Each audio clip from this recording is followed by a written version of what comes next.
quand on aime et quand on vit les choses dans l'amour, chaque brindille qu'on met dans ce feu, ça fait plaisir, ça réchauffe le cœur en fait. C'est des étincelles C'est ça.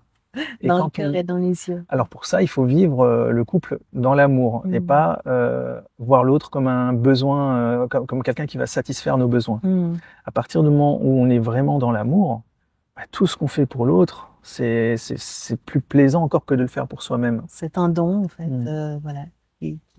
Mais c'est pas évident. Pourquoi? Bah parce qu'il faut que les deux soient synchronisés. Les deux doivent être avec cette même vision de l'amour. Parce que quand il y en a qu'un qui donne et l'autre qui reçoit sans même s'en rendre compte, et ben finalement c'est déséquilibré. Tout à fait. Les choses ne fonctionnent que dans l'équilibre. Et c'est pour ça qu'on parlait de la communication. Quand on donne, il faut aussi faire comprendre ce qui est donné, ce qui est offert, donner à l'autre l'opportunité. Parce que souvent, c'est ce qu'on voit. Il y a des gens qui sont un petit peu dans le sacrifice. Le sacrifice, c'est pas l'amour. Le don de soi, c'est par le cœur, c'est par le plaisir. Quand on fait dans la douleur, dans le sacrifice, ça ne fonctionne pas. Pourquoi? Parce que ça génère des attentes. Tout à fait. Moi, j'ai fait ça, j'ai sacrifié ça. Qu'est-ce que toi, tu vas faire? Tout à fait. Ouais, je pense que ça méritera vraiment de faire une capsule sur le don en amour, le don dans le couple, et la notion effectivement de don et de sacrifice effectivement dans le couple. Alors pour en revenir donc à ce feu, l'entretien de ce feu, c'est vrai que c'est très important pour avoir un couple vibrant et dans la durée. Spécialiste ici. De pouvoir rajouter régulièrement du feu. Alors, tout dépend justement du langage d'amour que parle votre compagnon. Moi, j'ai la chance d'avoir un amoureux dont le langage d'amour, c'est beaucoup les câlins. Et donc, pour moi, c'est important aussi de pouvoir lui apporter cette dimension câline au quotidien, de le surprendre par des petites attentions qui n'ont pas besoin d'être coûteuses, mais en tout cas, dans l'intention, il reconnaît que sa chérie a à cœur de mettre du bois dans le feu. Et donc ça, c'est très très important de se trouver aussi des moments à deux pour pouvoir partager même 15 minutes en fait de temps, mais qui sera un temps vraiment dédié au couple, où on va pouvoir se retrouver loin des enfants, loin du travail, loin des obligations, et de pouvoir simplement être en présence l'un de l'autre. Partager un moment de qualité. C'est très, très important. C'est vraiment important. C'est pas évident dans les vies de chacun. Certains ont des vies vraiment très intenses, avec des plannings qui sont déjà complètement complets. Bien sûr. Malgré tout, qu'est-ce qui est important? Est-ce que ce qui est important, c'est toutes ces choses qu'on s'oblige à faire, ou ce qui est important, c'est notre bonheur? Donc pour faire de toute façon ces choses-là, il faut être bien dans le couple. Si le couple va mal, c'est toutes ces choses de il faut qui vont aussi se casser la figure. C'est clair. Donc c'est pas du tout un luxe ni un sacrifice que de prendre une fois par semaine, ne serait-ce qu'une heure, parce que rien que une heure, on va se dire en une heure on fait pas grand-chose, mais c'est déjà l'intention qu'il y a derrière cette attention. C'est se dire je prends une heure. Ah oui, j'ai peut-être un boulot qui me prend tellement que j'ai pas cette heure-là. Et ben trouver cette heure-là, c'est une intention que son partenaire va vraiment apprécier encore plus qu'une journée complète. Parce que un partenaire de vie, c'est exactement ce qu'on a comme type de vie, l'intensité des fois que ça peut avoir, et c'est se dire waouh, dans cette intensité-là, il y a eu une heure pour nous, une heure pour le couple. Une heure pour le nous. Oui. Moi, j'apprécie beaucoup cette clé en fait. Il y a quelques années, Namdak a travaillé énormément pour monter son entreprise. Nous avons 2 enfants. Et c'est vrai que à aucun moment dans ses journées de travail, dans sa vie d'homme d'affaires occupé, je ne me suis sentie mise à l'écart, parce que quand il rentrait à la maison, il avait toujours à cœur de m'accorder même 30 minutes de son temps, où j'étais pleinement dans son attention, j'étais pleinement le centre de son monde en fait, et ça suffisait en fait largement à combler tous mes besoins d'amour, et je pouvais aussi moi en retour le lendemain pouvoir lui rendre aussi cette attention-là en m'occupant de la maison, en m'occupant des enfants, tout en continuant bien sûr mon travail, mais en tout cas ça redonnait de l'énergie au couple, parce que souvent c'est ça, il y en a un qui est toujours un peu fatigué de dire c'est toujours moi qui fais. C'est toujours moi qui apporte à l'autre. Et finalement, cette énergie qu'on se donne l'un l'autre, voilà, à travers ces petits moments-là, ça permet de grandir aussi en intensité et de pouvoir faire 1000 fois plus justement qu'on aurait fait tout seul. Et maintenant que j'ai plus de temps, et ben je peux reprendre la main sur plein de choses et je vais faire avec plaisir pour honorer tout ce que tu as fait pour moi. Voilà. Et c'est vraiment un état d'esprit en fait. C'est le jeu qui se transforme en nous. Oui, tu le disais tout à l'heure, c'est aimer, c'est tout un art effectivement et c'est tout un état d'esprit. C'est ça. Et donc c'est finalement une intention combinée à beaucoup d'attention.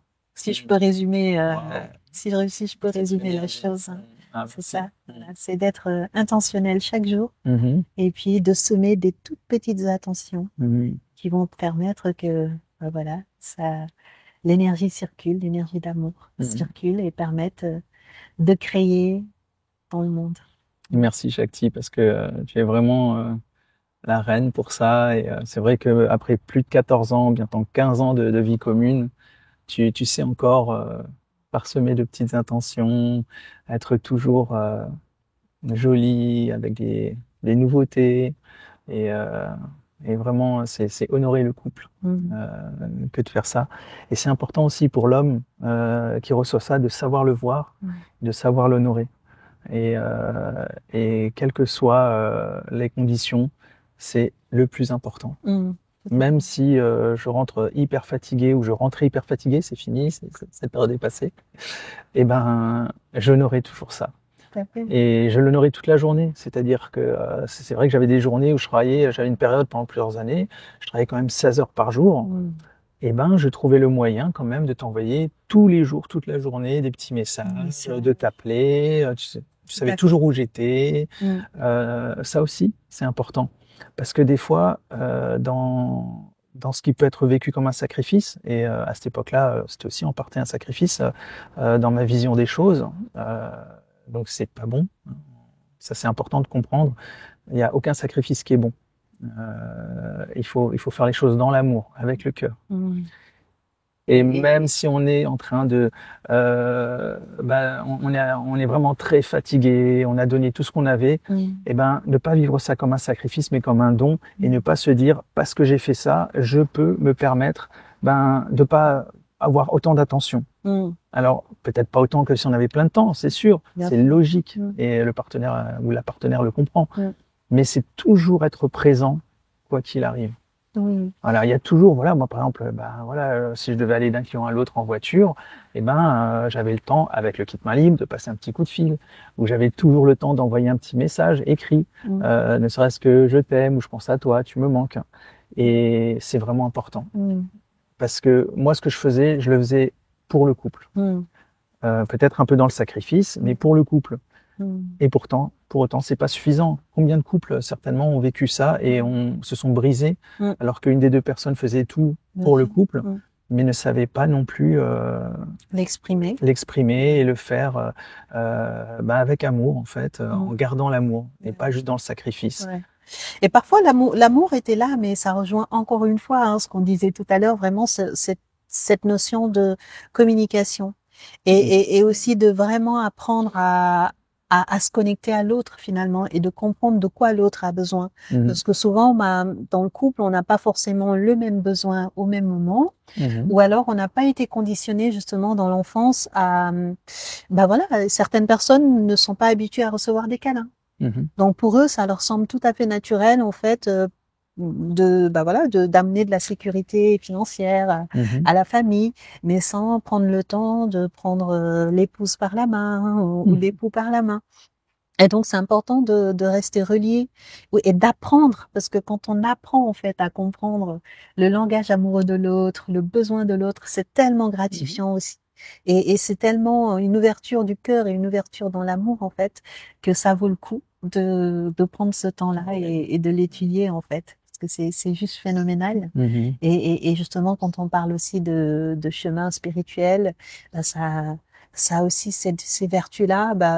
Une fois qu'on s'est ouvert à cette dimension-là dans l'espace du couple qui est tellement restreint, on va pouvoir aussi le déployer à l'extérieur Et nous, en tout cas aujourd'hui, toute notre volonté, notre souhait aussi, c'est de se dire, bah, on peut, grâce à la sécurité affective qu'on développe dans notre couple, grâce à l'écoute. Sécurité affective, c'est intéressant. Voilà, grâce à l'écoute, grâce à toutes ces capacités d'empathie qu'on a pu développer l'un pour l'autre par amour, et ben aujourd'hui, on va pouvoir aussi être en capacité de le déployer dans le monde. Voilà. Et donc, du coup, ça donne un élan supplémentaire, en tout cas, quand on est dans une recherche spirituelle et dans une recherche de contribution au monde, de pouvoir aussi, voilà, s'élever grâce au couple. Et rayonner, pour le partager et inspirer. C'est un peu ce qu'on essaye de faire sur cette chaîne-là. Et alors moi, je dirais, il y a ce qu'on a donné. C'est presque du bonus. C'est se connecter, comme tu as dit, aux besoins de l'autre et essayer de combler ce besoin-là. Pas de manière compulsive, avec amour. Parce que ce qu'on a à donner, c'est pas toujours ce que l'autre a besoin de recevoir. Et ça peut donner l'illusion qu'on a donné tout ce qu'il fallait. Malheureusement, si c'est pas ce dont l'autre avait besoin, même si on a donné vraiment avec tout le cœur, et ben c'est pas suffisant. L'amour, c'est se connecter à l'autre. L'amour, c'est une union, c'est le nous. C'est comprendre l'autre. C'est finalement, j'en reviens à la communication.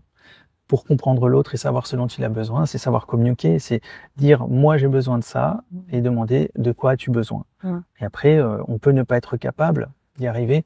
Moi, j'ai toujours dit que c'est pas important d'y arriver, c'est important d'essayer. Jamais je demanderai quelque chose ou je demanderai un résultat. Par contre, pour des choses qui sont vraiment importantes, et quand j'exprime que c'est important, pour moi, c'est important de voir qu'il y a eu une tentative. Pour moi, peu importe que ça fonctionne ou pas, mais ça montre j'ai essayé, j'en suis pas capable, et ben c'est pas grave. On n'est pas tous capables de tout, mais on est capable d'essayer. Tout à fait. Et peut-être que des fois on n'est pas capable aussi. Ça aussi, il faut le comprendre. On n'est pas toujours capable de tout essayer. Moi, on me demande d'essayer, je sais pas, je veux dire sauter en parachute. J'adore tout ce qui est extrême. Et ben, j'ai pas envie d'essayer ça. Donc, est-ce que c'est bien ou pas bien? Non, il y a rien qui est bien, il y a rien qui est pas bien. Il y a vraiment. Après, c'est un cercle vertueux de toujours sentir que l'autre, de manière générale, il a le cœur ouvert, il est là pour ça. Et là, il a dit non, donc j'entends que c'est pas toujours qu'il y a un non et que là, il y a vraiment un besoin de pas essayer. Donc, il faut aussi être à l'écoute de ça pour pouvoir bien comprendre l'autre. Et du coup, comment on gère alors les attentes, les frustrations? Parce que pareil, ça c'est un gros sujet qu'on peut rencontrer dans le couple. Oui, et dans la vie. Et dans la vie de manière générale, mais encore plus fort dans le couple justement où finalement on fait une demande qui est une exigence et quelque part on a des attentes. C'est ça. Et donc voilà, c'est aussi peut-être une piste de réflexion. Ah oui, mais c'est primordial. Voilà, de se dire bah aussi comment on apprend aussi à gérer ses attentes, apprend à gérer ses réactions aussi émotionnelles, parce que des fois ce que fait l'autre personne dans le couple, c'est pas son action en fait finalement qui va être difficile pour nous. Mais souvent, cette action, elle va nous rappeler aussi des choses qu'on a vécues dans notre enfance. Et donc, du coup, quand on réagit fortement à une action de l'autre ou qu'on attendait justement des choses qu'on n'a pas reçues, peut-être plus jeunes aussi, de l'autre, eh ben, la déception, elle est très forte. Et la conjointe, des fois, ne comprend pas. Bah, c'est normal. Ouais. C'est normal parce que déjà, il ne peut pas comprendre, c'est lié au passé. Et quand c'est fort, c'est exprimé fortement. Dès que c'est exprimé fortement, le partenaire le reçoit de manière dure, le prend pour lui, ne peut pas comprendre le besoin qui a caché derrière cette demande, et le cœur se ferme. Et c'est là où ça commence le cercle vicieux du coup. Et moi, dans ces cas-là, ce que je utilise beaucoup comme clé, justement, c'est de pouvoir aussi prendre du recul, parce que souvent, quand on répond justement directement à la remarque, ça fait de l'escalade. Ça fait justement peut-être des paroles qu'on va regretter plus tard. Et c'est d'apprendre aussi à rentrer peut-être dans un espace où on va prendre du recul par rapport à la situation pour comprendre que peut-être que cette réaction forte et violente, elle indique deux choses. Donc, elle indique déjà que la chose est très importante pour l'autre. Et donc, quelque part, c'est un cadeau aussi qu'on doit accueillir. Et c'est une occasion que me donne mon amoureux, finalement, de lui faire plaisir et de lui apporter quelque chose de meilleur dans sa vie. C'est beau, oui. Voilà, donc ça, c'est première réaction. Et deuxième réaction aussi, c'est de dire, qui parle finalement? Est-ce que c'est l'amoureux adulte qui parle? Est-ce que c'est l'enfant qui parle? Est-ce que c'est des souvenirs? Voilà, une blessure qui parle. Et finalement, d'avoir aussi ce recul-là, à la fois intellectuel, mais ce recul aussi dans le cœur et dans la compassion, de dire, oui, là, c'est pas dirigé contre moi, donc je ne le prends pas personnellement. Je viendrai lui en parler en lui disant, voilà, j'ai reçu ça tout à l'heure, et quand ce sera le moment de dire, ce sera plus fluide en fait, finalement, plutôt que d'avoir des échanges, des bouteilles qui volent dans tous les sens, etc. Mais d'avoir vraiment un échange qui sera constructif plus tard et qui permettra aussi à l'autre de prendre conscience de ses schémas, voilà, et de gérer ses réactions neuro-émotionnelles. Une réaction, c'est dans l'instantané. Il peut pas y avoir le temps de recul, d'introspection pour comprendre ce qui se passe vraiment. Pour être en conscience, il faut arriver à ralentir. Et plus on est touché fort, après c'est un exercice, quand on le fait au quotidien, ça devient un réflexe. Dès qu'il y a quelque chose, parce que quand on est en conscience, on est dans un état de calme. Ça veut pas dire qu'il n'y a jamais rien qui nous agite. Par contre, ce que ça veut dire, c'est que comme on est dans un état calme de manière générale, la moindre petite pierre qu'on va jeter dans notre lac, ça fait des ondes qu'on voit tout de suite.